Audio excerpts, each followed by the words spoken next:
All right, friends, we have a real treat tonight. And the neat thing about this is I don't have a plan. We don't have a plan. We don't have an agenda. The great Martee Hibbs and I are going to go online and we're just going to have a conversation, see where it takes us, see how deep the rabbit hole we're going to go. Martee, how are you, my friend? It's nice to see you. I'm doing good considering I'm having fun this week. It's been a strange week. You're It on the has to road, be. right? You're traveling this week? Yeah, I've been on the road for about 10 days. I'm in East Texas right now, and it's not been without its events. We've had a few surprises. Uh, I'm leaving tomorrow. The plan tomorrow is to go to Theta Conference, which is the ThetaCon down in Edwards neck of the woods, down in Austin. We Hmm. went to it last year. It was in December in Lauderdale, but this year they moved it to Texas. I figured, hey, I'll hang out in East Texas, I have family here, and Yeah. they're gone hunting, so I'm not even getting to see them. Huh. Hey, I'm here. And while I'm on the subject, I might as well tell you my funny story. It's not Yeah, that let's hear funny. it. So I'm driving up the highway going towards a place called the VFW in the States, Veteran Wars or Foreign Veterans Veterans of of Foreign Foreign Wars, Wars. VFW, Yeah. which is unusual. We have a thing called the Canadian Legion in Canada, same Hmm. idea. And there's a friend of mine, I'm trying to locate him. I've been coming here for 30 years, almost every year at Christmas time. And he's an Elvis impersonator karaoke guy. And faithfully, we see him every year. And I come down and I call the VFW and they said, or tell the guy, and I go, are you serious? So I try and look him up on Facebook because I'm not really on Facebook, but he is on there. He's nowhere to be found. Nobody knows where he is. So I'm thinking, what the hell? Maybe he passed. So I looked online, can't find him anywhere. So I decided to go over the VFW in Longview and I'm driving up. And of course, the roads here are a bit different than Canada. You actually turn and go and you merge into another lane, which is another, like, in other words, it's an on ramp Hmm. that has a merge into it. So I look at the lights and I turn left and I got the right of way and I see this big truck. And I'm not talking about a semi, but it's like a moving truck. And this guy's barreling. But I said, Yeah. okay, he's cool. He's back far enough. And I've got the right of way, of course. Assume you do. I turn onto this single road going to the VFW. And all I know is I'm on the road for about 10, 15 seconds. And this thing goes by me like at 100 miles an hour.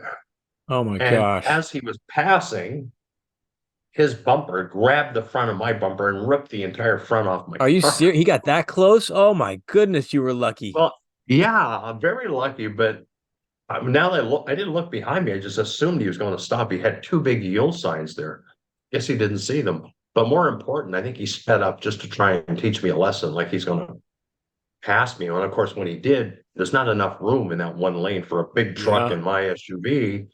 So only about this long of a scrape on the front fender. And then Right. whatever he hooked, my front bumper, he just took it off so nicely. The entire front of the car. Oh my God. Did he So stop or that did he it keep gets, going? well, no, it gets better. So Oh he's gosh. put his brake on for a second. Now I keep forgetting. I know Texas. Been here for a long time. And it's Right, not right. Canada, right? So what happens is I slow down, I jump out, and I go and I open it, and I'm trying to put this thing in the back of my vehicle, but it's the whole front of the car. It's not easy. So I squeeze it in there, and then I said, "That's SOB. I'm going to get him because I couldn't get his. He didn't stop, so I Right. figured I'm going to go after him. So I'm hoofing it up the road, no front of my car. I'm going like 100 miles an hour. And then after about 10, 15 minutes, I see a cop on the side of the road, and I pull over. And he Yeah. goes, "Oh, well, you need to do a report back in Longview. This is Kilgore." I was like, "Really?" So Ah, anyway, I didn't get the guy. So I went back to the police. They came to the hotel. But I mean, now that I look at it, my kids went crazy. They go, "Are you nuts here in Texas? Open mm-hmm. carry. What Yep. do you got in your car? A stick?" Yeah. Especially I should have had the tip when the guy didn't want to stop, right? So Yeah. anyway, Wow. that was my event. I've had events like that in the past. When I was here, when I was 16, I was actually shot at here. One of the Really? first times I ever came here. Yeah, we were driving a vehicle. We went down this back road in Kilgore, Texas, and the guy that was driving was 16. Also, we're both like just out cruising around back when we're teenagers. And he went in this property, which is like a field, and there was a a trailer on the property. You could see through the trailer because they're only what? They're only about 8 feet wide, like a house Yeah. trailer. Mm-hmm. So he comes around the back of the trailer and it's in a field and he starts gunning it and the car is going like this through the field and he goes, Right. that some bitch got a gun. I go, what? Like a Canadian boy. I know that the only time I see guns is on Western movies on TV. You Yeah. don't see guns in Canada. And all we hear is Yeah. pop, pop, pop. Oh, So he took three shots at us. he was So throwing we go lead. back to Oh his man. mother's house and I'm laughing. I'm thinking, wow, is this real? Like I only see this on the movies. Right. So we go to the Welcome to police America. station. Oh, we go to the police station. It was a 65 Chevy Impala. So it's got a Mm-hmm. sloped back glass in it. And one of the bullets went below the back glass and lodged in a crossbar in what they call Mm-hmm. the turtle hole or the trunk, right? Yeah. So anyway, we talked to the cops. My sister's there, her husband, and the guy's this big old cop. He's got a big belly sitting in his chair and he's going, you ought not to be on that man's property. So he defended the guy. Like, are you serious? Like, seriously, yeah. So apparently you're not allowed on someone else's property, right? And they But can even if shoot you someone for it. came on your property, Dennis, if someone came on your property in Canada and broke into your house, assaulted your children, uh, molested or raped your wife, and put a gun to your head, you could still not shoot them because you'd go to jail.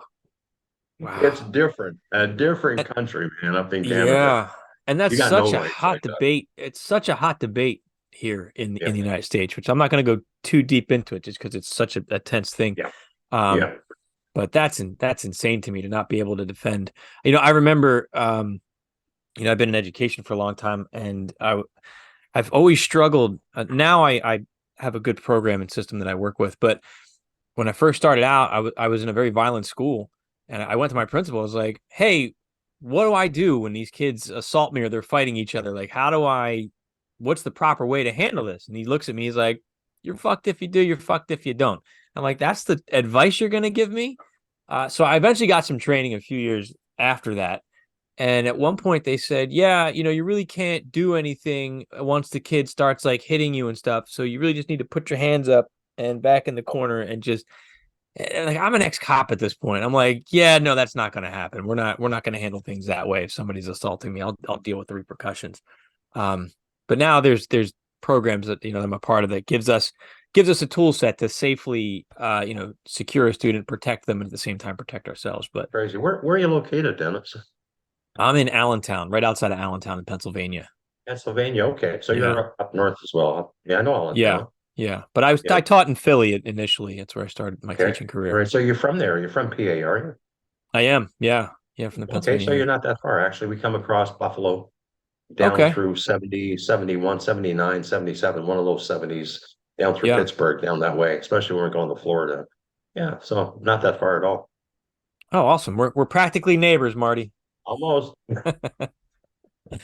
All right. Yeah. So you've had an interesting journey through We, Texas and a little bit of yeah. a walk down memory lane, Mhm. with your experiences here.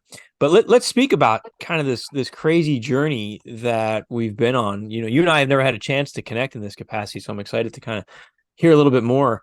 Uh, you know, First of all, how did you end up connected to crypto viewing? Because I know you have a background with some experiences and stuff. Yeah. So my background is very diverse, but the mainstay was entertainment because my brother in Canada was a very well known entertainer. Like I think he's got like 7 gold records. We had our own TV show. And Yeah. my dad died when I was very young. He raised me. He was like 11 years older than me. And I got into the business when he did by accident. He had Mm-hmm. an accident in a factory, and somebody said, I heard you're very talented. We want you to sing and play at a dance we're having for East Coast Canadians. They were all people from the East Coast that were out of work, and there was tens of thousands of them came to Ontario. And when they did, there was a big void because if you understand Newfoundland culture, that's where the province we're from. When you come across from Ireland, because okay, let me step back for a minute. Newfoundland was not part of Canada until 1949. They were part of the Mm-hmm. British Commonwealth. And in 1949, they became part of Canada. So anybody that came across during the potato famine or any of those times, we're so far out in the Atlantic, past Boston and past New York. that the first place they hit is St. John's, Newfoundland, and it's an Yeah. island. And the problem is it's 650 miles wide. So when you land there, that's where they settled. If you go towards Canada, you got 650 miles basically of nothing back in those days. And Yeah. then you have 100-mile stretch of water before you get to the mainland Canada. So for that reason, it's always been very isolated. Even till today, culture is so different than Canadians because of the distance. If you Yeah. ever want to go to Europe, go to Newfoundland because Irish, English, Scottish, and French are very Hmm. prominent. That's where they all came from and they settled there. Right. Um, okay, so where are we? Oh yeah. So anyway, what happened is we were on a small island within the island, very small mining town that was famous for a German U-boat strike. You can look that up. Hmm. We had it was an ore mining town, and everybody on that island basically worked for that ore mining company. And during the Second World War, there were two of our ore boats sunk by German U-boats. Wow. You can look that up online because we were supplying ore, which is, for strategic materials, I guess. And when that mine shut down in 1960, 66, basically the population of whatever there was, like, a lot of people left for work and came to mainland, which is Ontario or Toronto. And when they did, because of their culture background, they missed their culture, their food, so they congregated together and stayed together, very cliquish in a good way, that they really have a certain culture and they want to preserve it. Their music, they like the fiddle, the Scottish, Hmm. the Irish, the accordion. And so when they came to Toronto after about a year, they really missed their home area. Everybody wanted to go home, but they couldn't. There's no work. So this one guy decided to have this huge big dance and have Irishy East Coast music.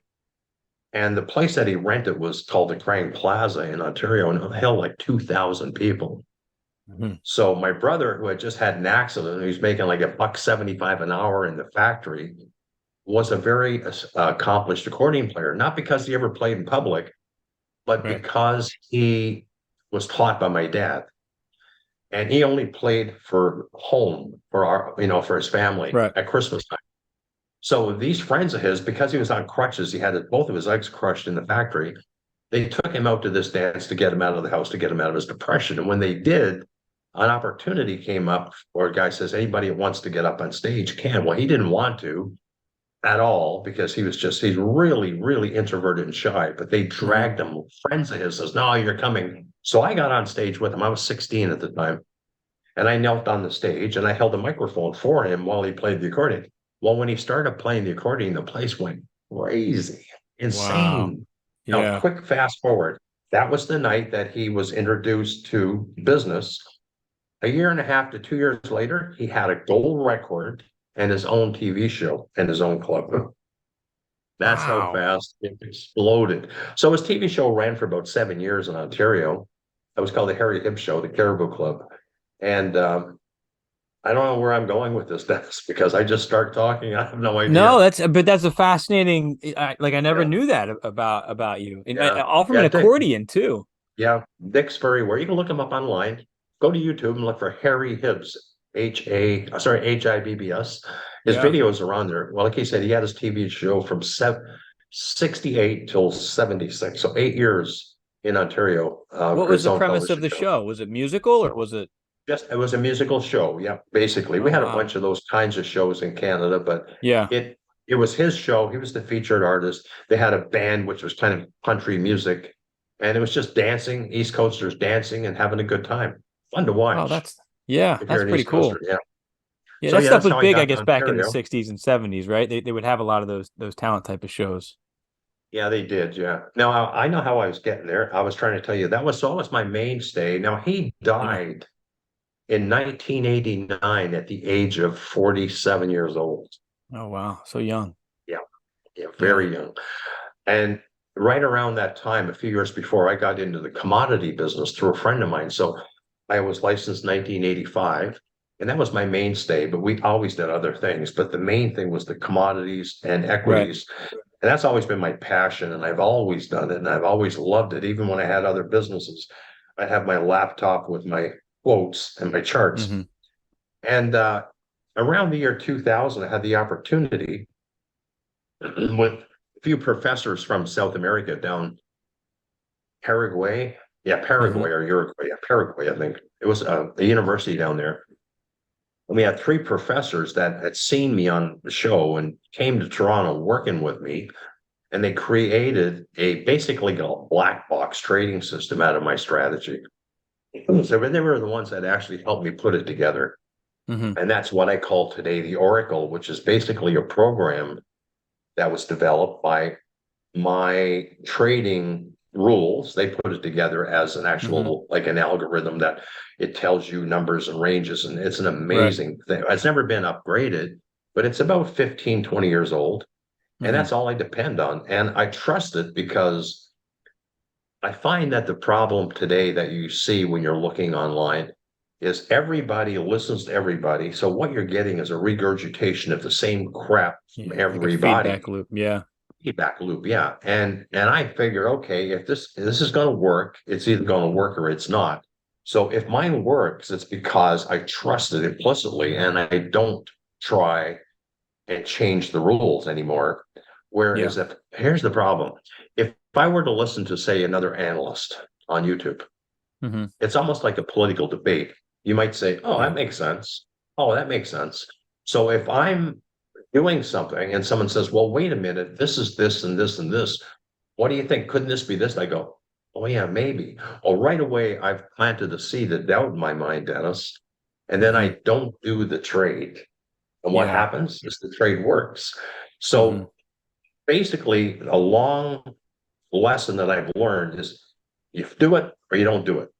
Don't bring any emotions into it at all. So when I'm doing my show with Dick, which I started in March of 2020, we get on like you and I are doing now, and we just basically chat and have a Right. friendly chat. I don't realize anybody is listening.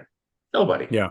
Right. Having a chat. And I'm telling Dick what I really think. Well, little do I know that there's at one point there are like thousands of people listening to this Mm-hmm. and actually trading off it. And that's Yeah. great if they're making money or doing things, but I don't want to know about it because the minute Yeah. I know about it, then like with Dick one time we joke. I'm going to tell you a little story about Dick. So we're doing this trade and he's doing really well. He did really well last year in the grains. So this year we decided to tackle crude oil. And you know Dick's personality, right? He's a funny character, but Yeah. He he goes, sure is. "Oh, we're losing money on the crude oil." I said, "Dick, get out of the damn thing if you don't want to be." Right. Well, Right. of Right. course, he goes, "What do you think? What do you?" I said, "Yeah, get out. I don't want to hear about this. Like, if you're gonna cry, basically, just let's just get out." So anyway, we get him out at $62, and it goes to 95. And then he So was anyway, crying we about joke that. about it. No, You but he's know, in it now. But that's what I'm saying. You can't bring emotions into it because if you yeah. do, you'll screw it up every time. You can't bring emotions into the trading. Yeah, well, that's good advice. I mean, I'm a classic overthinker. When I'm locked into like my gut, I'm great. But as soon as Yeah, my mind gets involved, I yeah, doubt this, and that's when I yeah. make mistakes. It's Right. it's so easy to get up here. It really is. It You is. know. 90% of people have the same problem. When you bring emotions, it's like Hmm. a marriage. If you're in a marriage and it's not a good marriage, somebody else from the outside can see it and go, "You're crazy," but Hmm. you can't see it because you're in it and you're living it, right? Yeah. So the emotions will mess you up in trading every time. Yeah. Well, that makes sense. It's good advice too. I'll have to keep that in mind. So, how'd you go from creating this algorithm, this program, to ending up with crypto viewing? Oh, okay. That was a funny story. So I was on there one time and I made a comment, and I think Michael Hmm. had recognized or somebody recognized me from my past because I there's a TV show in Canada called BNN, not CNN, Business News Network, and I was an analyst on there for 4 years. Yeah. And Oh, then wow. I had an incident, won't go into detail, but with my throat, and I basically had my throat fried because I needed radiation for 8 weeks, Hmm. and it really knocked me on my butt. And I got out of the business, retired, and then about 2 years later, when I woke up one day and my brain was half normal again, because it messed my brain up pretty bad, Yeah. I decided to get back into it. part-time with all the people that I'd known over the years. They stuck with me, right, and wanted to trade. So anyway, I got a call from or text from our Mhm. friend, Yeah. and he says, "I'd like you to meet with Dick." Well, at the time, I didn't know Dick. I heard of him. I mean, I'd seen him with J Snip, I think. And he was in, well, we didn't know where it was, but it was Belize. We found out later. Yeah. Yeah. So I kept getting emails saying, "Well, did Stick got a hold of you yet?" And I said, "No, no, it's okay." Well, I'm sure but he was off grid, but nobody was saying where he was. And then Yeah. finally, eventually, I guess Tiffany or one of the girls said, "Marty, we'd like you just to go ahead and start doing something." And I said, "Sure." So I went on, did a Yeah. video, and people were like, "Who the hell are you?" So anyway, that was started, and I was on every week ever since. I mean, I enjoyed it, just chatting, just like you and I are doing, and that's how it Yeah. started. So yeah, and then now Bullshift 2020, I started in 2019 uh, to mark the bottom of the bear market that we had been in for Hmm. years in commodities, Right. because I felt 2020 was the turning year. And of course, and it turned out to be really accurate. So 2019, I incorporated Bullshift 2020. And then in March, the final thump down was when they did everything, locked it down. That was it. And it's gone nowhere but up ever since then. It's up like 200%. So I Wow. believe going forward, the commodity markets definitely where the action's going to be. I mean, with what's happening and what my beliefs are with regard to inflation Hmm. and logistics and shortages and weather patterns and everything else, I really believe this is the golden calf, at least So for the next few years. I want to circle around that too. I mean, stepping into this niche, this community, it's a Yeah. very unique perspective, that the team has, that our followers have. Was that new to you, or is this something that you stepped into? You're like, hey, I'm on this path, and this aligns with kind of my vision. I mean, Are you talking about like the remote viewing itself and the way they do it and things well, like that? Yeah. working with remote viewers, I mean, that you have to have a real open mind to even be accepting of Hey, not only that hey, it's possible, Dennis, but of the data. Yeah. Dennis, I worked with musicians for 20 years. Yeah. Yeah. Okay. So whether it's a musician, any kind of art, oh yeah, and I had an art company too, but any kind of an artist, whether Right. they're psychic ability, and we've had a lot in our years. I've had a lot of psychic type no, I shouldn't say traits, skills or skill sets or Hmm. so one guy that's quite famous actually, you know the original John Deere, No. like the tractor company, John Deere. Hmm. Oh, yeah. Oh, yeah. John Yeah. Deere, Yeah. Yeah. yeah. So his great grandson turned out to be a friend of mine. He's Hmm. in Ontario, and he was different, but he Hmm. was a psychic, and we used to have him at our home a lot. Especially with my brother, he knew my brother, the entertainer, so he'd come to our house, and we'd bring friends in, and he would tell. Right. He was incredible. But yeah, that, and I had a bunch of other people that approached me that wanted to try and use their dreams to benefit from the market. So I've Hmm. been involved with it, and then I've always been fascinated with that kind of stuff. And I believe, as I told Dick, there's definitely a skill there. There's no doubt. And these Hmm. our guys that we have, they're brilliant, all of them. It's tough. I know Daz was a part of some studies looking at. I think he did this through Reddit. He's talked about it, where they were looking at why most psychics and intuitives can't can't always win the lottery, right? I mean, now you go back to the Mhm. original like SRI studies with Russell Yeah. Targ, and they were playing the financial market, and they had a whole structure set up, and they did. They were up like $200,000 the first time they did the experiment, and then after that, I believe it just didn't work again. So there's some Never came variables up. in Yeah. there. Yeah. Um, There's a you lot of know, variables, yeah. Yeah. yeah, and they had some really interesting data about like higher sources and powers and stuff, kind of preventing that from happening. But I also think depending on how you use it, I mean, looking at crypto viewing, I mean, they're grabbing data points, right? They're not looking at how high is it going to be. They're looking at, is it going to go up? Is it going to go down? What's the background on this company? What's the lawsuits that might be coming in this direction, right? So it gives you kind of that big picture of the company, which I think brings a lot of value to some of the investors. Tremendous amount of value because Yeah. nothing is really clear cut in. But I mean, I think the work is brilliant. Like some of the stuff they come up with blows me away. Like, Hmm. how can you do that just from a number? right? Yeah, It just it's doesn't fascinating what they pull back. And I think, fascinate. and just to comment on that, I mean, as a viewer, I think there is some value in hearing just their experience and their take and their perception on it. I think we can collect some data from that. If, like Dick's always saying, reduce that to its lowest level, just get stalts on it, right? So we have this energetic event going upwards. Could be a bomb, Yeah, could be a volcano. So when you reduce it to that level, but I think there's value in hearing kind of what the viewer's experience was, and then bringing Courtney Wheaton on to actually do the analysis. And then I know that Sean Mahoney, he does some analysis on there as well, where he's looking at the big picture. So I think that's what's cool about our entire product, because for yeah, me, it's this brilliant company, what they've done. yeah, it really is, because it's more than just, and in thinking about, all the subscribers out there who have made money on it, thinking about all the times that Dick says, I just had a feeling and I bought some of this and then it went up a week later. I mean, time and time again, he gets those gut feelings and he goes with it because he trusts it, and it goes up. And he says, like, the times that someone else tells me something and I don't listen to my gut, I miss out, and he gets You mad miss about it, out. which Yeah, I always yeah. say with Dick, That's what I'm good saying. or bad, it's always So going to be a great show with Dick, through that. there was one thing I mentioned to Dick, and I just wanted to bring it up again, and I thought was kind of fascinating because we know there's a lot of talent on the team, and a lot of people respect Hitomi as well. She was amazing.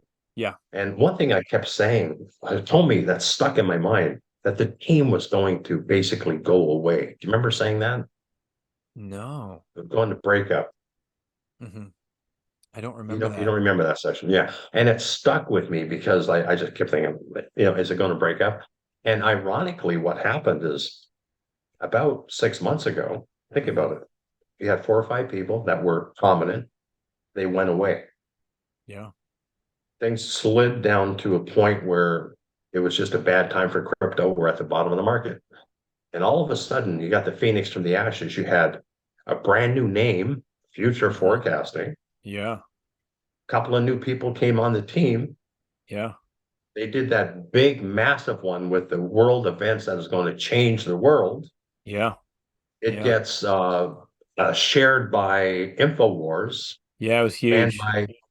by Anonymous.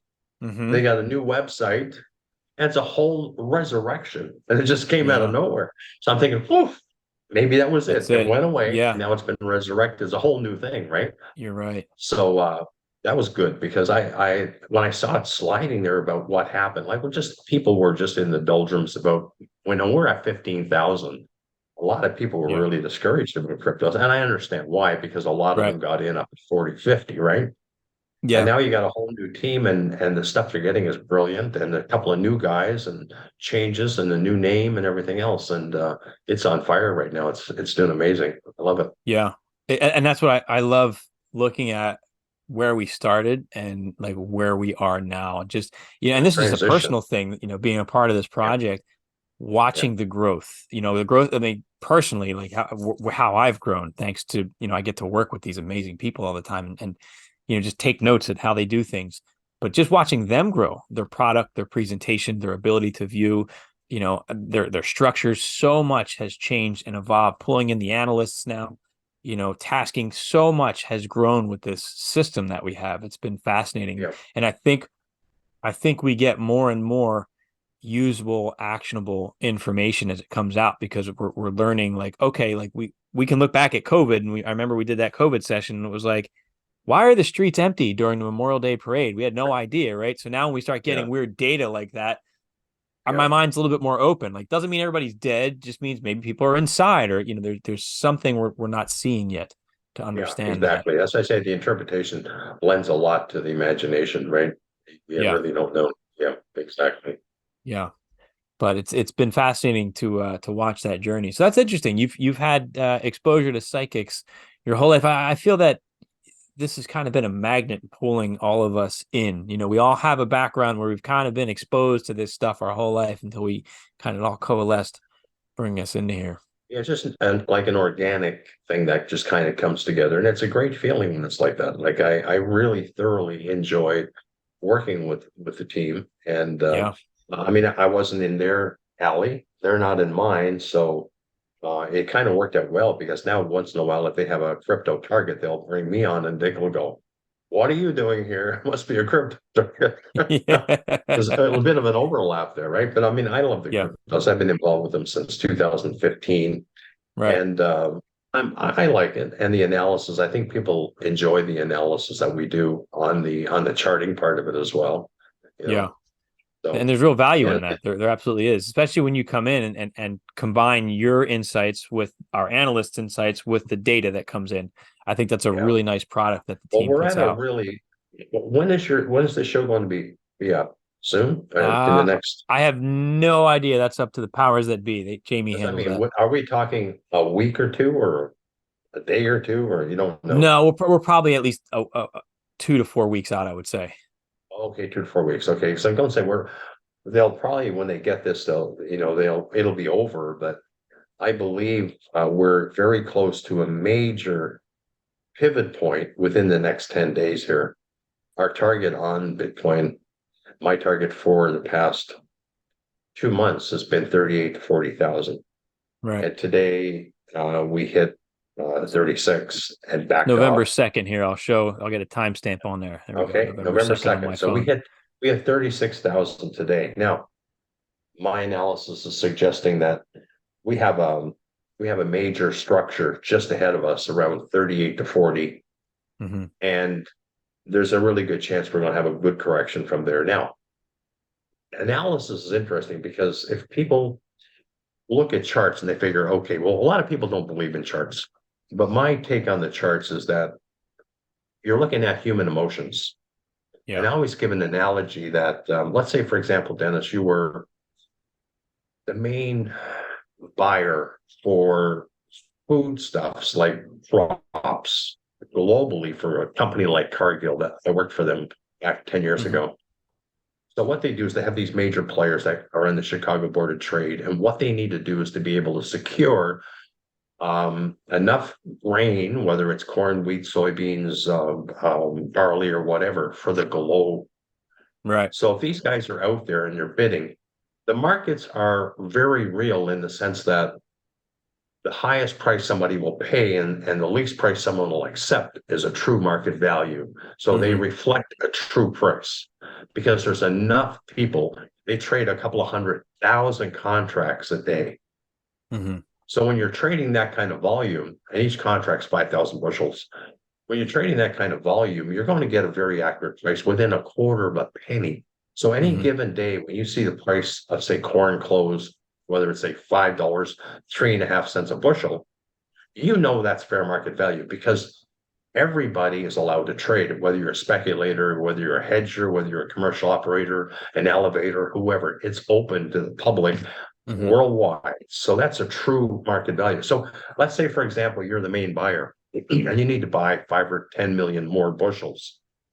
What happens is if you try and buy those extra bushels, you'll find that no one's willing to sell you there. You got to go up to the next level where somebody's offering. It might be a half Hmm. penny higher. And when you buy them, the next bid or the next offer is 5 cents above there. So you got to move up. So you're not going to do that. But if somebody came to you and whispered in your ear, say, hey, Dennis, I just got off the phone with our main guy, meteorologist. It looks like there's a tsunami that is going to hit. It just happened 10 minutes ago, and it Hmm. could devastate South American. Hmm. Yeah. You need 10 more million bushels of grain. How does your mind, what are you thinking right now? Yeah. I'm going to pay it. Oh my gosh, I'm going to get what I need. Yeah, but the problem is you can't pay it because you would jam the price up so far. There'd be limits on it. Mm. So you'd have to be very shrewd, but you would start paying more than you normally would, right? Right. Right. Because to get those crops, you've got to move up to the next level. There's people Hmm. offering to sell it to you here at this price, 5 cents for this. The other guy says, oh, you're all out. No, I've got them, but I want 7 for mine. Then the other guy goes, Hmm. well, you're all out. I need 10 for mine. And this is how the bid ask works. Demand, Yeah. supply and demand. Right. The more bids come in here, the more demand, the higher the price goes. So what Hmm. happens is you know you got to get these extra bushels. So you start pushing the price up. Now, me as a chartist, I'm going, what's going on here? What's Hmm. this big spike in the price? Something is causing this. Hmm. So what you're seeing is human emotions being grafted on a chart. So about a month ago, when I started to see crude oil crawl up, I'm going, okay, something is going on here. And that's where I put the whole concept together about the Middle East and Israel based on the information I knew and the information I was fed, plus what I saw on Dick's site. I'm thinking, okay, this is very possibly the event we're looking for in the Middle East. And it's Wow. showing up in the charts because we went from 62 to $95 on crude. Another example is now about the Bitcoin ETF. You saw that session, right? We I don't know if I believe watched that back one in yet, but yeah, Okay, I'm so familiar with it. basically they're on the verge, it looks like, of releasing an actual Bitcoin spot ETF. Okay. BlackRock is in the running, so is a few other Yeah, ones. okay. I did see the Okay, postings about so what that we're one. Yeah. saying is go back to January. We feel now that starting in January is when they really got serious about it and that it's starting to come out. Why? Because we were the first week of January, we said, okay, I think this is the bottom. We were getting signals. We've gone from 15,000 to 36,000. Wow. So guess what? It's because there's enough in the know people. It's coming, it's coming, it's coming. Hmm. And generally, what might happen is if they announce it in the next week or two, it might just really fly for Panic. about a day or two. Right. And then the Right. guys that bought at 15 will be the guys selling it to these Selling it. guys at Hmm. 38 to 40. Yeah. So you see, there's no secrets. There's always somebody in the market that knows more than you do. Right. Right. When they You were just going got to to shut the find those country down, signals. yeah, when they were Hmm. going to shut the country down in 2020, big board meeting with all the high officials of the governments everywhere. They made Hmm. a plan. Now, if you're sitting in on that meeting, you know the world is going to be shut down for 6 weeks. What would you do? I'm going to prepare, right? I'm going to get everything ready. Yes. And if there's stocks that are vulnerable, I'm selling my stock here. Right. And the bottom Right. came out of the stock market. And then when it does, you're the guy there ready to buy it back when everybody else is jumping out the window. Right. Which is also smart. Absolutely. Yeah. So that is why technical analysis, in my opinion, work. People look at it and say, ah, it's crap. No, it's not crap. It's everything you see on there. It tells a story and it's very, very real. Now, anybody that tries to trade a stock without it, they're saying, oh, did you hear what CNN said? Oh, did you hear what BNN said? Did you hear what Fox News said? Did you read Hmm. the article in Zero Hedge?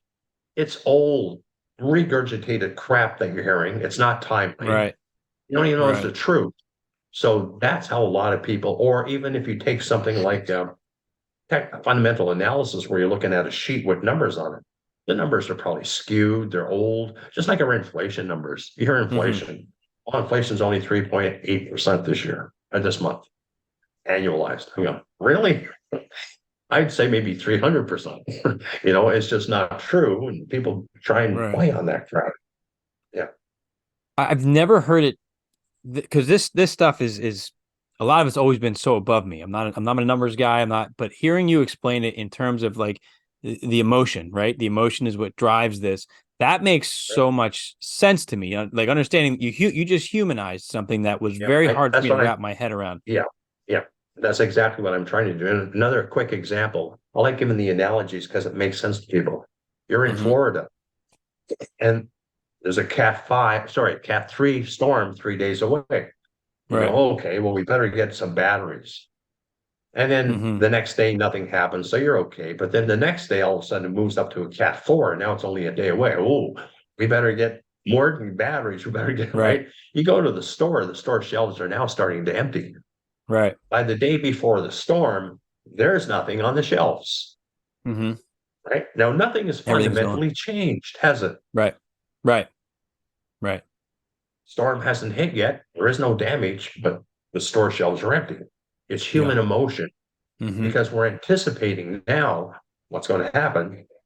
Now, the very next day, it could drop back to a category 2 and turn around and go offshore, Yeah. and nothing's Right. happened. But the point is, what triggers the emotions of people, fear and greed are the two key things here. Hmm.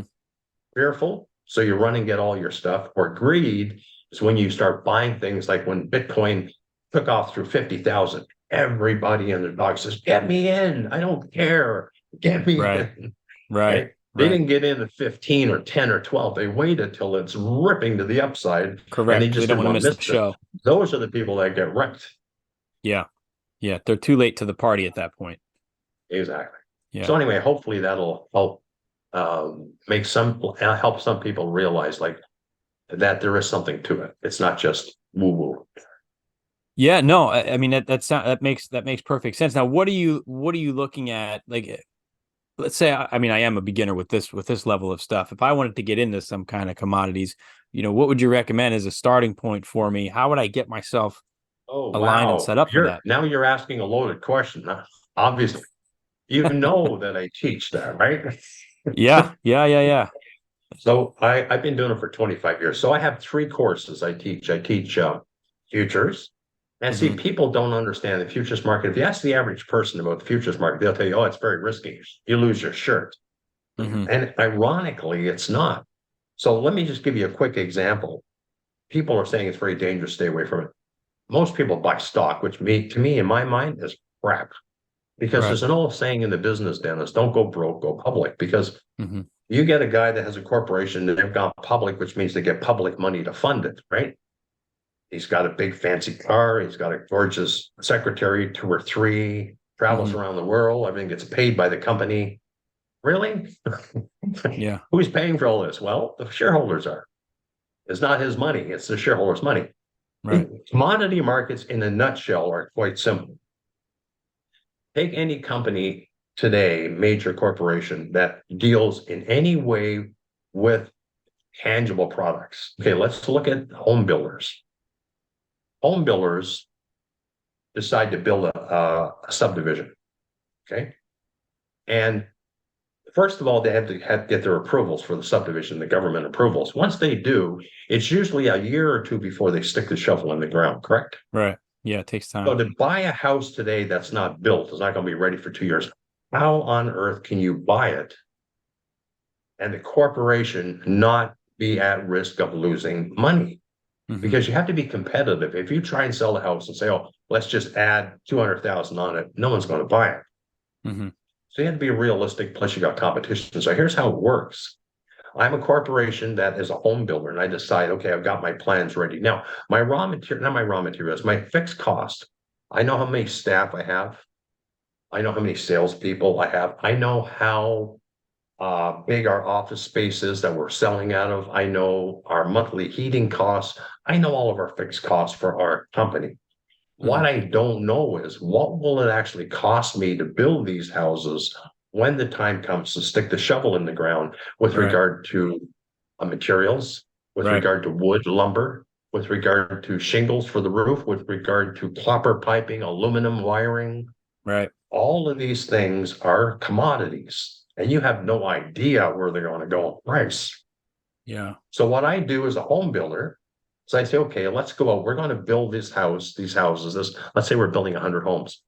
We're going to start building them next year. So next year we are going to need 10,000 pounds of copper, Hmm. 20,000 pounds of aluminum, 1 million board feet of lumber, spruce, or whatever. And you got all your materials. So what we do is we go out into the futures market and say, what is the price of all of these items next June? Hmm. The futures broker will say, okay, the lumber is at this price, crude oil is at this price, gasoline's at this price. Everything he has his prices. So what you do is you lock in those prices on with a contract. So in other words, if I need, let's say, okay, so in lumber, there's used to be 110,000 board feet. So let's say if I need 1 million board feet, so I need 10 contracts of lumber. So I lock in the price at maybe $250 per thousand board feet. Hmm. And that's it.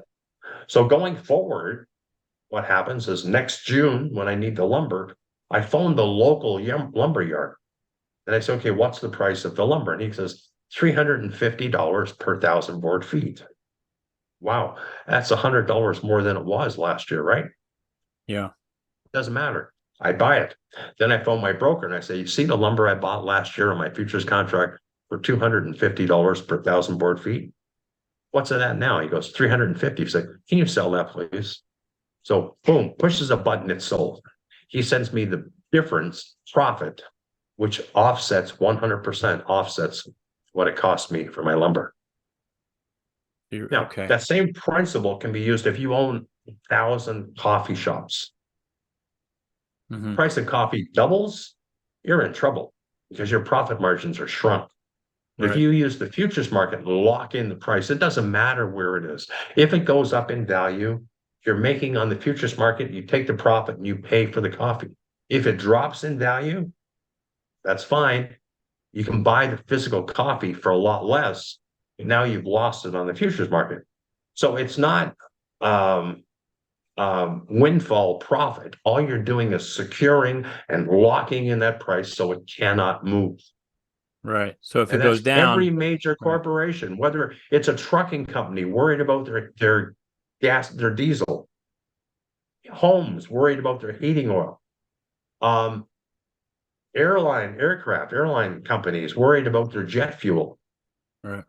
uh, rubber companies worried about the price of rubber to make tires, mining companies that are trying to offset their expenses by locking in the price of gold when they figure it's a nice profit. And on the Right. other side of the coin, you got the opposite. Those are the guys that what we call end users. On the other side of the coin, you got people like the farmers. Mm-hmm. So if you're a farmer and you're planting, let's say soybeans, and you know your cost for planting soybeans is maybe $5 a bushel, right? Mm-hmm. Going forward, you need to get above $5 on the futures contract, or you're going Right. to lose money. Mm-hmm. So if soybean starts to run, you've got them are in the ground. They're not out of the ground yet, but you look at the price, you go, wow, they're $9 a bushel. And you know you have 10,000 bushels or 20,000 or 50,000 bushels. You phone your broker and say, I love this price, lock those in for me. So he sells the equivalent amount of contracts on the futures market. Let's say he sells it at 950 a bushel, right? Right. Now your beans are still in the ground. The reason they're at 950, maybe there was some kind of a drought or some kind of an issue that drove the price up there, but you've locked it in up there. So come the harvest time, you look at the price of beans, they're down to 450. Mm-hmm. You take them out of the ground, you sell them, all you're going to get is 450. Now they cost you $5 to put in the ground. So Right. you're losing your money, right? But then you phone your broker and say, oh, we sold them at 950. They're now at 450. Can you buy them back for me and send me my $5 per bushel profit? Wow. Okay. So Yeah. it's So the opposite. The opposite. The farmers, the producers, the manufacturers are worried about prices going, not manufacturers, the originators, the yeah, the guys that growers. grow, like they're worried about prices dropping. Mm-hmm. So they lock in their prices when it's attractive, and that guarantees their profit. End users, people like I said, like gasoline and things like that, they're worried about the Mm-hmm. prices going up Right. because that's going to impact their um, Yeah. profits. So that is what the commodity markets are all about. 175 years old, the commodity market in Chicago, largest in the world. The CME now, it used to be CBOT, CME, and then there's Mm-hmm. the NYMEX for New York, COMEX. Never one ever, not even one single default on a contract. It is there for Wow. managing risk and taking the risk out of your market so that you don't have any risk whatsoever as far as exposure to price fluctuations. That's what it's all about, the futures, and that's what I've been doing for 35 years. You did a great job explaining. I mean, it's still. I mean, this is always hard for me to wrap my head around, but I have a better understanding. It sounds like once you understand that formula, that concept, right? It doesn't. It sounds a lot more secure, a lot less risky. I think is what you're saying because if you understand the big picture. Okay, let me clarify that. It is, but here's the problem. Because it is such a solid investment with regard to price fluctuation. Okay, there's Right. hedgers and there's speculators. Now, hedgers are basically set because if they're looking to buy something like again coffee, they can lock in their price. They know what it's going to be. But if you're a speculator, the problem is this: you're allowed to trade those markets with about 5% of the notional value of the contract. That means so. Let's take gold. Gold has 100 ounces in the contract. So we're Mm-hmm. at $2,000 roughly on gold. That means one contract of gold, Dennis, is worth $200,000. So you can play that market with as little as about $5,000 to $10,000. It's all you need. Right. Right.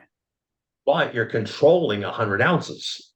So for every dollar gold goes up, you're going to make $100. Oh, wow. The problem is if it goes the wrong way, let's say you bought it and it goes down, you're going to lose $100 for every dollar it Hmm. drops because you're Yeah. using and you're abusing leverage. Mm. It's like buying $1 million home with $1,000 down payment. Right.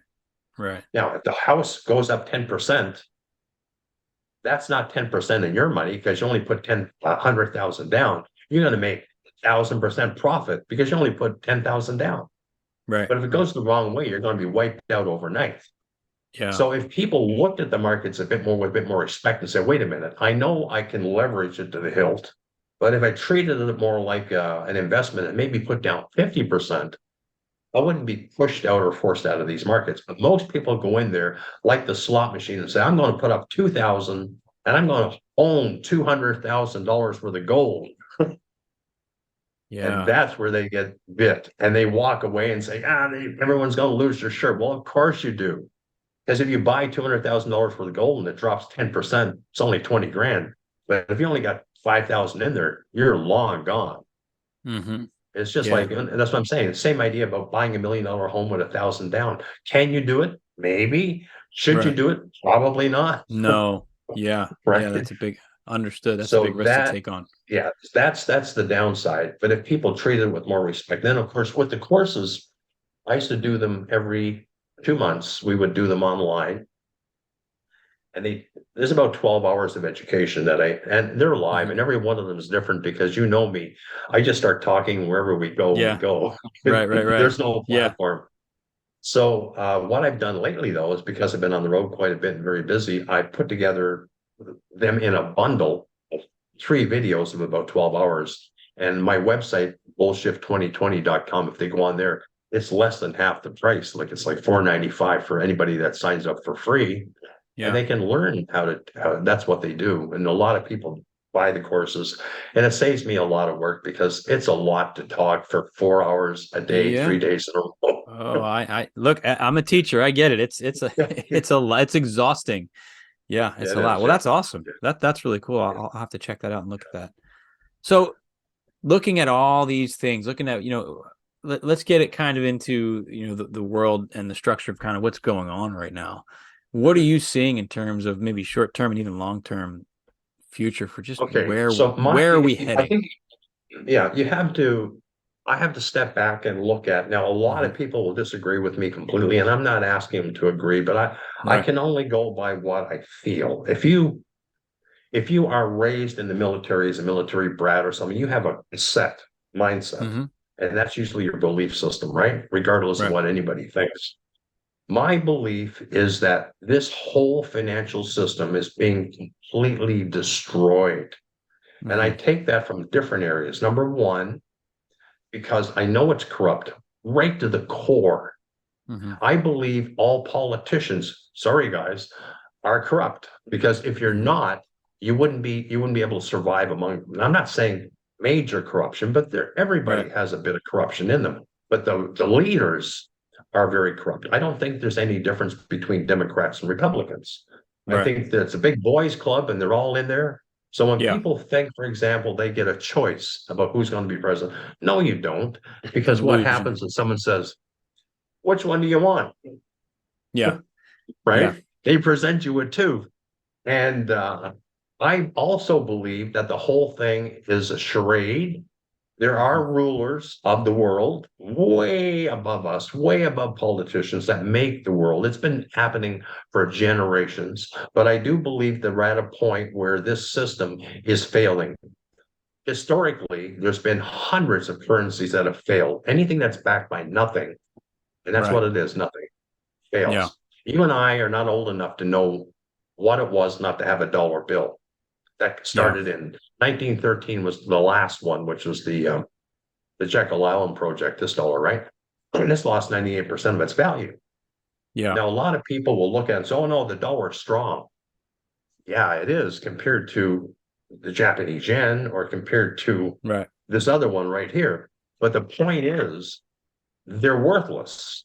That's Hmm. what inflation is. When you go to buy a car and it costs $80,000, it's not because the car price went up. It's because the value of the money went in the toilet. Now I'm down here in Texas today, right? I go to the hotel and they want $100 or $150 for the hotel room. Well, not for me. I need 200 because I have Canadian dollars. So Right. our money is worth less than yours. So people got to get their mindset out of the money thing because it's going away. It will be Hmm. replaced by the new digital currency. At least that's what the plan is, right? And that way we all know also about the control mechanisms with the digital ID. Right. That's not new. That's been around and it's coming where they have full control. They can turn it Hmm. on, turn it off. Right. So we're headed that way. Now, whether or not we get there, Dennis, I don't know because I do have a bit of I guess you could call it religious experience Right. with my background. I believe certain parts of the Bible. I know that's not doesn't sound good, but I do believe there's coming a time when this will all break and it won't work. And Hmm. we see it in our own country, like with the idiot we've got running the country where I live. I just got a bit of a flash tonight, as a matter of fact, from our inside group. Hmm. He's going to be gone probably by February. There's been an ultimatum. Wow. Yeah, which is kind of cool. I'll take it. I'll take it, right? Yeah. But the thing is, it's corruption. When I look at the Ukraine war and I see what I see, it's not what the average person sees. I don't see poor Ukraine people, although I do, but it's not what we think. These guys are not running to the rescue and donating billions. So that money is circulating and going back in the pockets of those politicians. It's a corrupt world. Right. And when you So you, look at countries like, sorry, I you just want sorry, you to asked me. backpedal a minute. Yeah, you were talking about, kind of your religious views, and you think there's going to be a break at some point. Can you Yeah, elaborate on? yeah, only because the Bible talks about the end of the system and the end days and the signs of the end of the system and the mark of the beast You said Mark of the Beast and stuff. Yeah. uh, and things like no natural affection and the greater number love of the greater number cooling off and be in the world but be no part of it and the final battle. I mean, we've never seen the world in such a mess today. And I'm talking about the things like in the schools with the young children and I mean, what's Hmm. going on with these borders? Like people must see that hundreds of thousands of people invading your country. We're having it too, but not quite as many. Percentage wise, Yeah. probably just as big. There's something big going down here. This is not what it appears to be. Right. This is not helping people come into your country. This is invading your country. Hmm. Things like pipeline that would have benefited everybody from Canada to the US. They squash it. Then Hmm. when you got things like going on where Trump, where they're basically what 3, 4 times tried to indict the guy or what's the Hmm. word impeach him. Yeah. Like it's the whole thing is so corrupt the system. But my belief is they're all paid off. They're in Right. power. They're being paid off, and it's corrupt. Simple as that. Hmm. Hmm. And I don't think like if you got good people together, they will jointly be together and do good. But if you've got corrupt people together, the fact that they're corrupt, they'll screw each other in the Yeah. Yeah. when one goes down, they'll drag everybody else down with them. So I'm hoping, but I think we're in the third inning of this. I think we've got a long way to go. And it's going to Yeah. get a I think lot so too. messier still. Anyway, Yeah. sorry for babbling. No, no, But no. I mean, It's interesting. yeah, so my belief is we're not in a good place, but I'm hoping that it's eventually going to turn around, but I don't expect it anytime real soon. I think these wars are purposely being done to destroy people. People are part of the agenda, but killing off the people. Um, if you're looking at the system going forward with AI, you know it's going to be robbing millions of people from their job. Yeah. I mean, those robots do everything today, right? Yeah. Yeah. And Because it's getting harder and harder to not work with them. You don't even realize when you are exactly. sometimes that you're working with an AI. Yeah, and then when you look at see, we've been so misled. Like I believe the churches were here teach the slaves to behave themselves or you Hmm. burn forever, Right. scare the crap out Yeah. of them, right? Yes. Schools are here to educate them the way the elites want us to be educated. We're not told the Right. truth.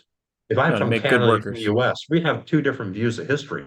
Hmm. What I heard about the first guy that discovered America, where in Newfoundland, Canada, where they have proof the Vikings lived there in the year 1000. long Right. before 1497, was it, 92. or 1492? 1492, sailed the ocean blue. They make you 1492. sing Yeah, that song as a kid. yeah, Yeah. exactly. So we all have our own version of depending on who writes the book, right? Right. And all of these, yeah, it's a real, you could talk for 10 hours about this crap. I'm just, Mm-hmm. picking points out here. But our borders aren't there, in my opinion, to protect us. They're there to keep the cattle in, Mm-hmm. because again, we are cattle. We work, you work, the average person maybe makes $1.5 to $2 million, average working person a year. I mean, Mm-hmm. sorry, in their life. Yeah. How much of that does the government take? 30%? Mm-hmm. 30. Yeah. Okay, so let's say you end up with 70%, maybe. Then when you go to spend that, they take another chunk. Mm-hmm. Yeah. Then 6% they sales tax tax. you. Mm-hmm. And then they have special taxes. Then you got a house taxes, you got property taxes. Yeah. What do you end up with? Right? Mm-hmm. So it's not a good system. It really Yeah. And then isn't. You we work all we your moved life till into a you get higher tax retired. bracket. We're like, hey, we're making more money. We're in Yeah, a higher tax exactly. bracket now. Oh, Yeah, they're taking more money. We made yeah. less money. How the hell does that Hmm. work? Like you finally get that raise and they take more money and now you're back down lower. Yeah, That's right, it exactly. really And it's doesn't the make same any with sense from like inflation. that That's how they show. rob you too with inflation, because with Right. inflation, right now, let's say it's running 8-10%. The average worker might get a 3% maybe raise once a year, but he's gone this whole Yeah. year with no raise while Right. these prices are going through the roof. Yeah. Yeah. So what do you Anyway, do to survive that? oh wow, good question, Dennis. Probably wake up Yeah. and unite. The problem I find is that the average person are not united. They're not Yeah. organized. Where the average corruption in the world are organized. They have a plan. Right. But Right. go knocking on someone's door. Unfortunately, the attitude most people as well, that's not my problem. Like, don't bother Right. me. I'd rather not get involved. Now, I'm Mm-hmm. not saying everybody, but that's a big part of it. You got to individually go around and convince them, and they go, "Well, you're not on CNN, so I don't believe you." The other Yeah. problem, because they all own. I used to own a newspaper years ago when I was when I was in my 20s, Mm-hmm. and I learned one thing from having it. Man, it's powerful, very powerful, Mm-hmm. because Mm-hmm. people read stuff and they believe what they read. So if you're indoctrinated into this system where you have either your choice, remember you got a choice, Fox or CNN, right? You do have a choice. Right. Whichever one you listen to, you got to believe their propaganda. And you Right. know that if they're owned by people like Rupert Murdoch or these people, these elites, they're only going to tell you what they want you to hear. Correct. Yeah. Yeah, And there's most of these guys, that powerful news clip where it shows all the news anchors in the US. yes, They're yeah, all saying the same like exactly. that is Yeah, mind-blowing to that's watch that. It's powerful. scary. That's powerful to Yeah. see that, because that's Mm-hmm. exactly what it is. Right. Yeah. But they always give Yeah. the illusion you have a choice, Correct. your Yeah. choice, either this guy or this guy. Mm-hmm. Yeah, but you're still playing the same game. Yeah. So going forward, I mean, I'm a bit long in the tooth as far as being on this planet, but I feel bad for my children. But I'm optimistic, I think, going forward that something is going to break. It's not going to make it through, and they'll come out the other end much better. I'm hoping that in 20 years from now, it'll be a whole different world. I won't be here to see it, but Yeah. I do have confidence that the evil can't go on forever. It's got to break. Yeah, I've had conversations with the viewers about this, and I think part of the challenge too is I think in the next 20 to 30 years, if you were to take a snapshot, you'd look at that society and go, wow, this place looks pretty good. But from our standpoint right now, knowing how things are right now and being comfortable with that, because it's tough stepping out of your paradigm and your comfort zone and going through that transition, it can feel like pure hell as you're going through that, right? As you're going Yeah. through that transition. So I see where a lot of that fear comes from, because getting there, and what are we seeing? Yeah. We're seeing all these things fall apart. What comes with that? Oh, I might not be able to pay my bills. Last year, oh, I can't get medicine for my kids who are all have the flu over the Christmas season because there's no medicine. So all these things just make your life harder and harder and harder, and you get more and more afraid. And that's when that emotion spikes up, like you were saying. And then when they put it in front of your face that it's actually there if you want to search for it, like their plans. Like when you're talking about like the Agenda Yeah. 2030, it's Right. scary. And I mean, Mm-hmm. it's legit. And the World Economic Forum and all these NGOs that they've got today, And again, you go back to the Bible again, Art, I always remembered one of the things I learned when I was quite young, that the United Nations, Hmm. which was resurrected from the League of Nations, but it said it would Hmm. play a key part in this whole system. So Hmm. these NGOs are the new way of operating the Right. wealth of the world that used to belong to, say, for example, the Vatican or the Right. royal family or the Rothschilds or the Medicis or these Yeah. famous bankers from hundreds of years ago. Right. But now it's being offloaded to these like AI operated or the NGOs, like the World Health Organization having control over your body. Doesn't make much sense, but I Yeah. guess that's what their plan is, right? Right. Well, AI is the new god, right? But right now, I think they're still trying to destroy things, pit everybody against everybody. And Yeah. that's generally how they come out ahead is if everybody is in chaos and confusion, don't know which way out, then they will step in and have the answers like they did with COVID. When it Right. happened, don't worry, we'll look after you, go home, be with your family, Right. and we'll give you some money. Yeah. Yeah. Keep you People love happy. that. They keep you happy. So Yeah. to navigate, I mean, how do you navigate that? With whatever may be coming next, how do you keep your wits and make the right decisions? What would Well, you think? with me personally, I would stay as far away from the health part as I could. I really would, personally. Yeah. Not part of that at all. Yeah. Um, I wouldn't be in a city. I don't like the cities. I think Right. again, going back maybe to the Bible part about it, like if so here's one thing I've thought about, and this again is just off the cuff, and I mentioned this to Dick. You gotta wonder how like these weapons that they could have that could do damage. One, I think that could really do a lot of damage, and I think they will use it, will be something as simple as taking the grid out. Mm-hmm. People really, and I learned this a long time ago when we were building a cabin. My wife and I were first married. We were literally like up in the woods in northern Ontario, and we're building a cabin. She says, "Okay, can you get me some water? And what am I going to do? I got to wash my hair." And I said, "Well, go wash it in the lake." She goes, "No, I'm not washing my hair in the lake." I said, "Why not?" She goes, "No. Can you get some water?" I said, "What do you mean get water? Like go buy fresh water?" She goes, "No, well, can't you put water in the cabin? Like we're building a cottage." And I said, "Well, not yet." She goes, "Well, what?" Yeah. I want to make her sound bad, but she goes, "Well, can't you go to Canadian Tire and get a set of taps?" Okay, well, yeah, well, so what? Like she didn't get Yeah. it. She thought Right. taps were there. There's water, right? Right. Now you got to drill the And well. so when the power goes out, even for a day, people are going, "Oh, okay, well, let's go out to eat." Well, no, you can't because the Hmm. restaurants can't open either. Right. Oh, well, let's go. The grocery store. Yeah, variety store. Well, you can't. The cash registers are down. We don't have any cash. All we Yeah. have is cards. Okay, let's drive down to grandma's house. Well, you can't because you need gas and the gas pumps aren't working. Now that's Hmm. one day. So I believe personally there's going to come a time, Dennis, where they're going to black it out intentionally. And I don't want to be in the city if the power is out for 10 days. Right. Right. Because it's nice as it can be and when things are good, people can turn ugly pretty bad. So It, it, it yeah. happened back about 20 years ago. Matter of fact, I was here in Texas and they had the northern grid where I live in Ontario and part of New York. Do you remember that? You might have been affected by it in Pennsylvania back about 25 years ago. Okay. Like it was out for a full week, the I think power I remember grid, and they reading kept, about it. Yeah. yeah.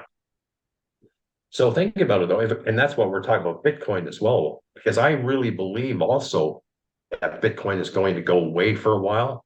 Not Hmm. that it's in danger of going anywhere, but if the grid is down and you can't access it for a Hmm. while, people are not going to be able to. Right.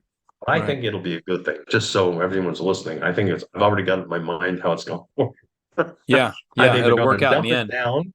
They're going to break it. And Dick had it in the session. I said, Dick, I know what that is. He had two. Yeah. He had a big V. And then the Yeah. last session, about a week or two ago, he said he saw a big dump and it went down all of a sudden it rocketed. So knowing the way the market traders work, I believe what will happen, Dennis, is they will crash it. and Hmm. people will be licking their wounds and they won't be touching it. And then while it's crashed, it will go offline. Mm. Yeah. When it comes back, you're not going to be able to get into it. Yeah. Do you remember the party saw it? Oh, we saw it. We saw these like little train cars. He said they were all like these little cars. They didn't make any sense. They're all Hmm. pieces. And then there Hmm. was a river, and then he had this big X. And I said, that looks like XRP. And then he Yeah. said on the other side of the river, when the access came back, it was this magnificent bridge with it's just Right. perfectly working. And I said, that's exactly what I think could happen. So Wow. people will be destroyed. The little guy never gets ahead with this stuff. They will always get out. They will be pushed out. The average person will not get rich off this unless you're a hodler that has the conviction to just keep it and not get spooked out. Because the biggest problem with most people in any investment is their emotions. We talked about emotions. Right. Right. Right. They Right. will get panic and they'll jump out. That's why when you get a crash, even in the stock market, everything goes out the window. People don't Right. care what it is. If things are falling, they just say, get rid of it. I need the money. They don't Yeah. use their head. So that means gold goes down, silver goes down, Bitcoin goes down, stock market goes down, bonds go down. Right. And then suddenly things will come back again, but only the things that were meant to. Yeah. And we saw that. What was it when the GameStop thing went on? Right. Everybody was like, even with Yeah. Dogecoin, right? Yep. Getting in, Yep. getting out, everybody dumping and Yep. everything. Yeah. Yeah. Exactly. And and Human and behavior. and that happens. That's very common. They will knock them out before it goes up. It really will. Yeah. Yeah. We've talked about that over the years throughout the program too. So more hard times coming. I think so, Dennis. I think this Yeah. thing in the Middle East is going to get a lot worse, to be honest with you. Me too. I do. Sadly. I think it is. Well, from what I'm getting from our few sources I've got, yeah, it's going to be ugly, I think. And we'll see where we go from there. You think it's going to impact globally? Yeah. Like the Yep. beyond just the financial strain, you think we're going to see conflict in a lot of different places?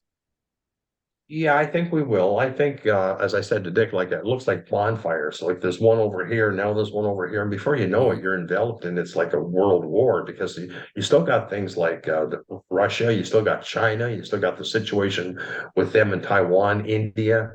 Like it's Mm-hmm. not going. I don't think it's going to get better now. I wish it would, and I hope it does. Right.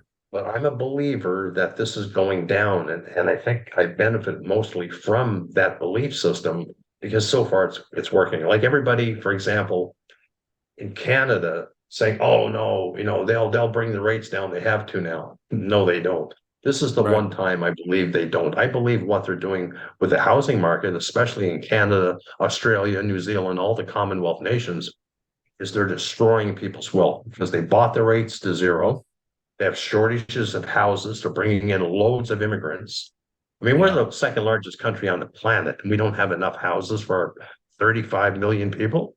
Doesn't Right. make any sense. No, it doesn't. So when they suck everybody into these houses by making them super affordable at like 1.5% Mm-hmm. mortgage, then they jam it up.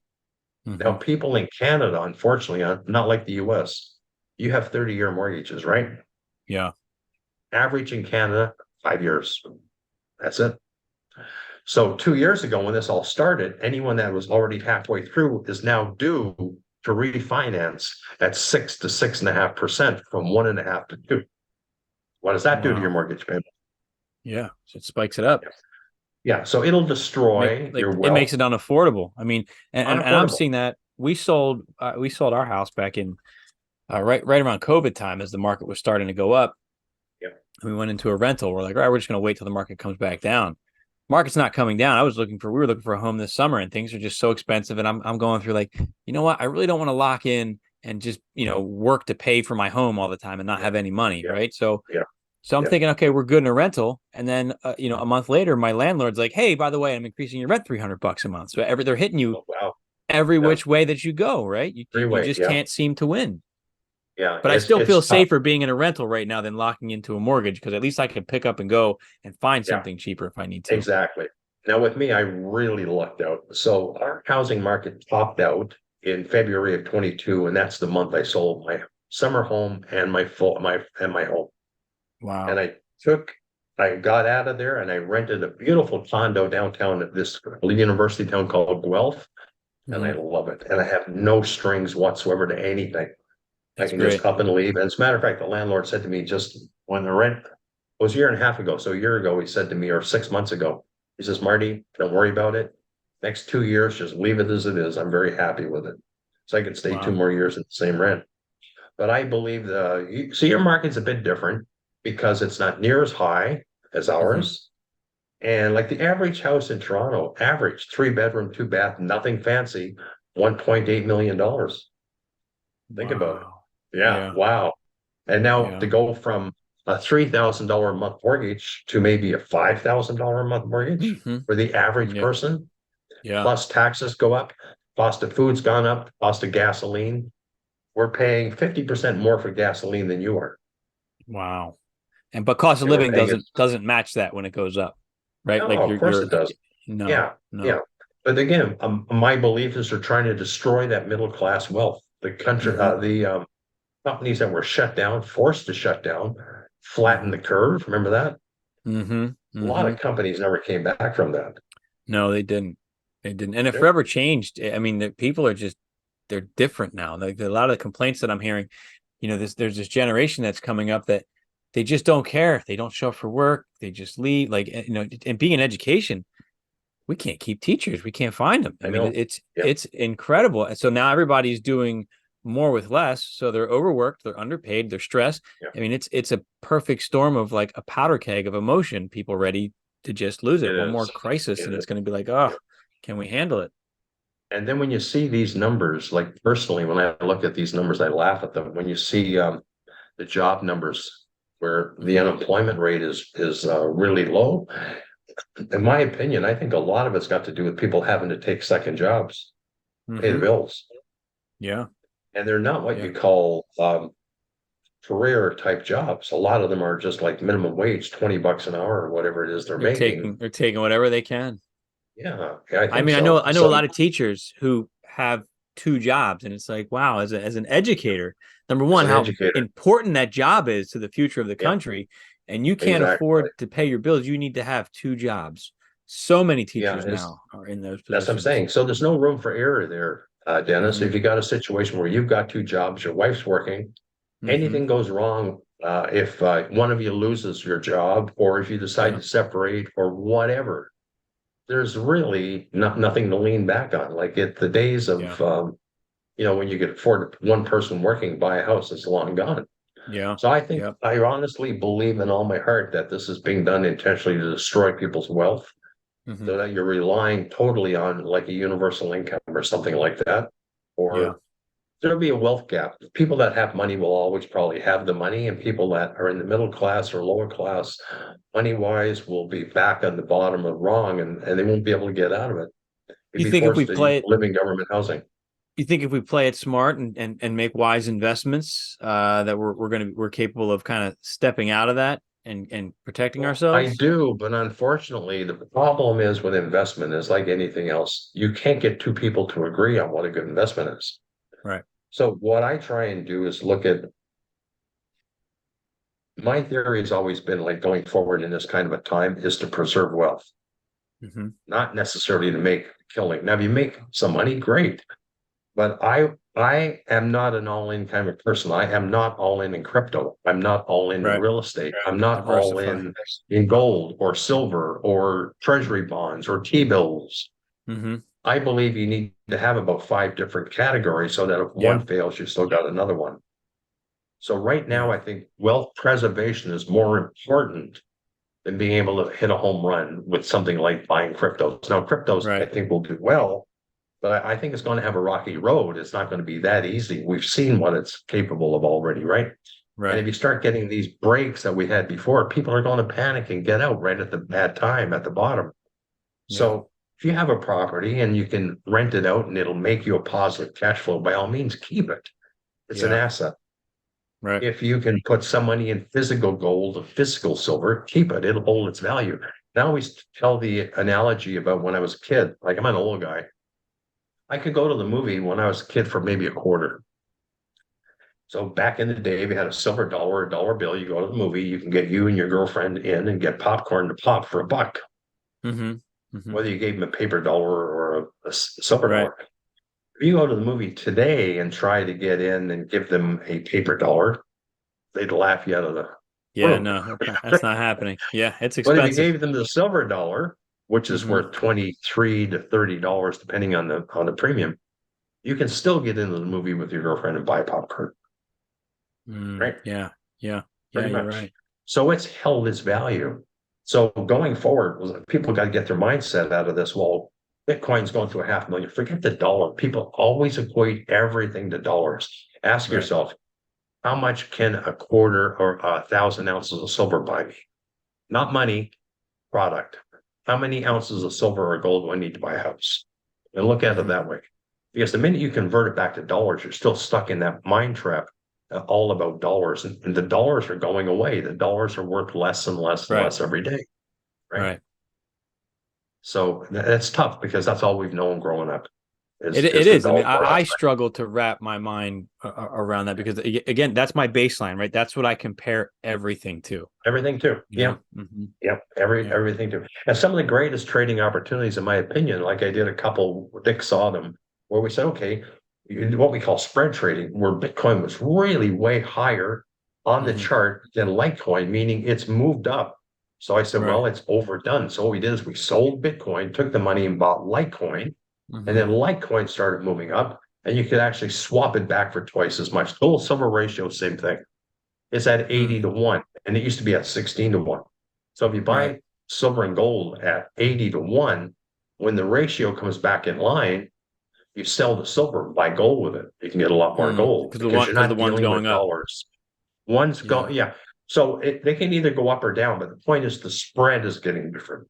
So right Right. now, it takes 80 ounces of silver to buy 1 ounce of gold, Mm-hmm. right?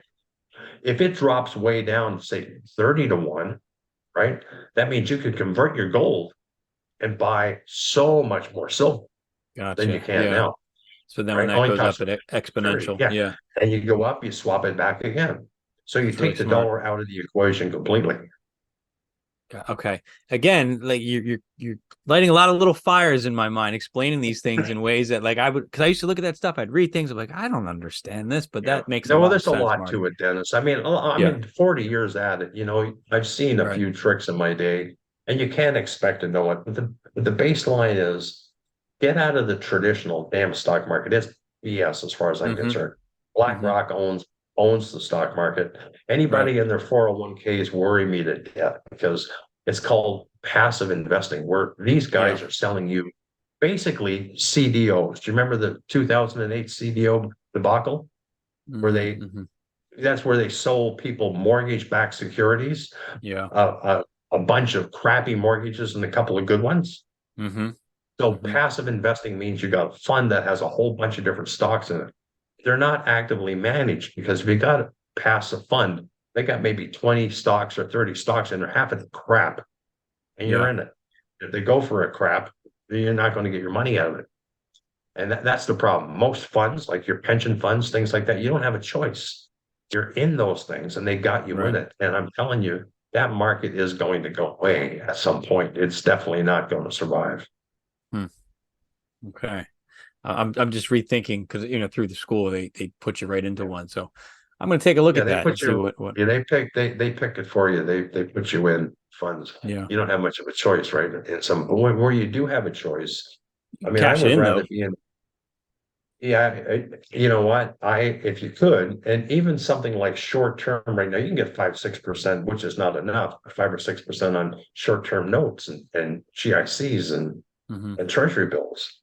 It's just Yeah. that I believe the stock market is going to have a nasty at some point very soon. I'd say within the next year. That's part of it. Wow. But it is manipulated quite a bit by the Federal Reserve. They can actually go in and buy stocks, Right. which they didn't Right. used to be able to years ago, but they can support that market um, until it Mm-hmm. fails, until people lose confidence in the dollar. It'll continue to work.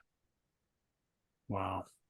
And it all comes full circle then, as everything It slowly. all comes full circle, but we'll see if it works because again, Yeah. I have my doubts that it's going to work as smoothly as they think. And a good example is this thing with our guy. The fact that Edward saw something about Trudeau, something happening, and then it's kind of a domino effect. And I'm thinking about it. I'm thinking, okay, I was talking to my buddy, and he says, well, think about it. Maybe if this is what it is, where Trudeau is going to be pushed out, maybe you're going to see more of that. This whole thing with the WEF may start to unravel. That would be interesting. That would be interesting. Yeah. We definitely have some interesting times ahead. Nobody knows the answers. That's the key, right? But with me, as far as the investment, be diversified. Don't be in one thing. Don't. A lot of people talking silver and gold, and there's a lot of guys on YouTube, as you know, they've been pumping silver and gold, and they do. That's their job. A lot of them every day for 20 years talk about how silver is going up or gold is going up. Well, you got silver and gold trades both ways. You got to be realistic about it. Like we trade both sides. We say it's coming down, it's going up. But here's the problem. Most people, in my mind, that actually stackers are individual people. Now, let's pretend you own a coin store. Most people are coming in looking to buy coins off you, aren't they? Yeah. You make $1, you make $2. You're not a big store. You do, you might have $10,000 worth of silver coins in your store. Well, what happens is that we have a big spike in silver, and all of a sudden people start wanting to sell their silver. The throngs of people, thousands of people that have been stacking for years, want to start selling their silver to get out of it because they figure it's had a good run. Guess what? That little coin store, what's he going to say when he gets all these people lining up to sell him silver? Remember what happened to Dick back in 2020? No. Dick went to sell the silver when he left the country. The guy in the coin shop said, Dick, I'm sorry.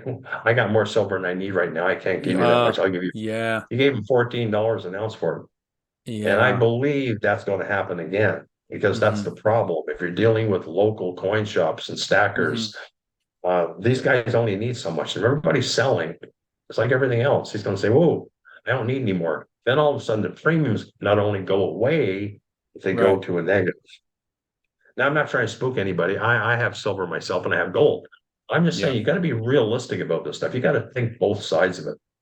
Yeah, and I like the idea. I mean, I've always thought this, but having, the being diversified because you never know what's going to work. And the other piece was, that we realized through Dick's experience, you can't take your silver with you. If that's all you've got, you can't bug out with these metals, right? It's too heavy, it's too cumbersome. And that's right. And people say, oh, well, they won't confiscate it. Well, they may not confiscate it, but what they'll do is use those off ramps that they have where, as an exchange, they say, hey, 15% tax on anybody selling silver. And you have to collect it. Yeah. Right. Yeah. There's other ways where there's many ways. That's why I say that's why it's not a perfect money. It never was. That's why I think even Bitcoin has a leg up on it with regard to being able to peer-to-peer, one-to-one, without any intervention by the governments. They control the on-ramps and off-ramps because most of those exchanges have to have KYC, AML. Yeah. Right. So those are the ones that are failing, and those are regulated by the governments. Bitcoin hasn't failed, just the exchanges do. Right? Well, the team, we've had conversations on the team where they really think Bitcoin is the one. It's going to be the one that stands up and goes on. I think that was the plan from the beginning. I'm speaking based on things the team has said that are much more well-versed than me, but. You're on one. I'm sure you've heard me say that too. I've always said, now this is just my thoughts. I could be 100% wrong, but I don't believe in the Satoshi crap. I believe something like the NSI or some organization like that put it out there as a white paper to get the smartest minds in the world to work on it. And I also personally, guys, don't take this the wrong way. I believe that is the money of the elites because if you go look at the wallets, which are visible, you can see thousands of wallets with nice even numbers, 1,000, 2,000 Bitcoin that have never been moved. Touched. Yeah, been moved. Somebody knows something. So why aren't they being sold? Right. So they don't want to be part of the same CBDC system that we're in because it's visible. People, you can't even bribe people because you can see every transaction. Right. So maybe Bitcoin is something like that possible. And to be honest with you, the only one that I really believe that could work is Bitcoin, meaning if I had to choose the alts, see the alts to me, if I said before, there's like tens of thousands of them. In Yeah. Canada, we have a famous exchange called the Vancouver Exchange, which was notorious back in the 80s for selling penny stocks and mining companies, Mm-hmm. where you spend 10 cents for a company that has plans to drill a hole in the ground and they think they're going to find gold, Yeah. right? Oh, wow. Yeah. Yeah. Yeah. A lot of these alts are exactly that. They're just a concept and an idea. Right. They haven't been developed. Right. They're an idea that might work and might not, but they got a lot of Right. competition, right? Mm-hmm. Mm-hmm. Yeah. And like, Anyway, Daz says a lot. I mean, most of them will go away at some point. I believe so. I really do. I think a lot of Yeah. them will fail at some point. That's why I think I have about 8 or 10 right now. That's all I follow. That's all I'm in. And Yeah. I'm planning, as I've told my subscribers, I'll be unloading probably 50% of a lot of them once we hit our 38 to 40,000, just Mm-hmm. because they've done well. And I want to dumb it down a bit because I don't want to be hanging on to a lot of the alts, because if they go away, you got to work twice as hard with the ones that don't to try and get your money back, right? Right. So And some of them are everyone's on these different. obscure exchanges, and it's tough to, there's so many Yeah, complexities yeah, to it. And then we saw, different like, wallets, everything else. remember when Yeah, Doge was going up, we were trying to sell it, and I was watching, like, we watched the exchange shut down. Remember, even yeah, Coinbase shut down on yeah, that, and then the rate started going. yeah, I mean, everything. It was a disaster. I couldn't get rid of it. yeah. It is. It is. It's not easy, to Mm-hmm. navigate it. It's so easy. I've lost a lot of money in crypto myself just Yeah. through learning. I Mm-hmm. sent a Rune token. I sent $5,000 worth of Rune back to the contract address. Now, it's stupidity, I know, but if you don't know what you're doing in the beginning, it's a big learning curve, and there's a lot of Yeah, mistakes you do make, it's right? hard. Yeah. Yeah, Yeah. you're absolutely right. But I think it's, I think it's good to have some, I had to go because it's overwhelming when you get into it because there's so many. So I had to pick. I decided I'm just going to pick a few that I like, and just Yeah. throw money in them every so often when I can, and let it grow and watch it, watch it go up, Yeah. and then try not to get emotional. I don't check it every day. I have it in there. I know it's there. I'm just holding on. And we'll Yeah. see. We'll see. Excellent. Well, if I Martee, chewed your ear off enough, Dennis. not well, we're coming to the end of our program, but I thoroughly enjoyed it. I learned a lot, and it's neat hearing some of your background as well. What a fascinating journey you've had. Do you have any final thoughts on anything else you want to comment on, Martee? Well, I don't think so. As I said, I wish I had a more optimistic outlook. I think longer term I do, but I'm prepared for what I'm seeing ahead of me. Right. And I don't want to bury my head in the sand and say, oh, it's not real, this one Right. will win or that. I think it's all planned. All of it is. Mm-hmm. I don't think necessarily it's going to turn out the way they plan, but I think these wars, all of this stuff, in my opinion, um, feels like it's a plan that's been in place. And Yeah. they're going to continue to do what they need to do. That's why it doesn't make any sense. People go, it doesn't make any sense. And I said, well, of course it doesn't. Not in a logical world where Right. It doesn't make your sense with belief with system. this view, right? But when you Yeah. And step our, out, yeah, yeah, it, that's it right. makes Our more belief sense when you system was start to see it. structured in such a way that we were told when we were children, you trust the police officer, you trust the priest, you do this. Mm-hmm. And that's our belief. So we can say it doesn't make any sense. Only if it's corrupt, then you say, oh, okay, that makes sense. Right, right. Right. The And system's and doing exactly what it's unfortunately, designed to do, but our belief in what it's us, we who have the misunderstanding of what it's supposed to be yes, doing, right? exactly. Our expectation is incorrect of what Yeah, it is. And that's the I believe challenge. so. Yeah, Hopefully we'll get through it. I'm sure, like maybe not I in my agree. lifetime, but I'm sure our children will have a much when it's over, it'll be rid of evil for a long time. I'm hoping that it's going to be a Yeah, much better place yeah. when our And children are we've growing up. as a world, I mean, we go through hard. There's cycles. What is that 80-year cycle that Yes. we go Yep. through? Just talking to somebody the other day about that. We'll get through it, and we'll come out stronger for it, hopefully. So, I agree. Martee, it's been a pleasure. I appreciate it. One more time for your website for those out there who aren't familiar with your work. It's bullshift, bullshift 2020.com. And I do have a free membership that basically, if you go on there, sign up, there's no charge for that. I do an analysis once a week, general for the public. It's just we touch on some cryptos and the Mm-hmm. markets give you an idea of where I think they're going to go. And we do some recommended videos. If I see videos that I think are interesting, I put them on there as well. That's free as Yeah. well. That's And then, of great. course, if you're into it and you like it, we do a subscribers thing where we actually do trading. We Hmm. do, I wouldn't say recommendations because I'm not a trader, but I'll tell you on our charts where we think we're going, and people follow along and they Yeah. actually trade off the information. Yeah. Wow. And we And then you do, can see, for those of you tracking this as well, Martee does some great discussions and deep dives and analysis with the Future Forecasting Group, futureforecastinggroup.com, right. I do that where you with can see. every, yeah, sorry, I didn't mean to interrupt you, Dennis. That's We do fine. that at least once a week with Dick. We go on Yeah. there and it's a weekly update. We do it usually on Sundays Hmm. and we talk about lots of stuff. Yeah, it's great. Yeah. It's great discussion. Dick is one of the most entertaining people I know, and he's very knowledgeable. He's an incredible remote viewer.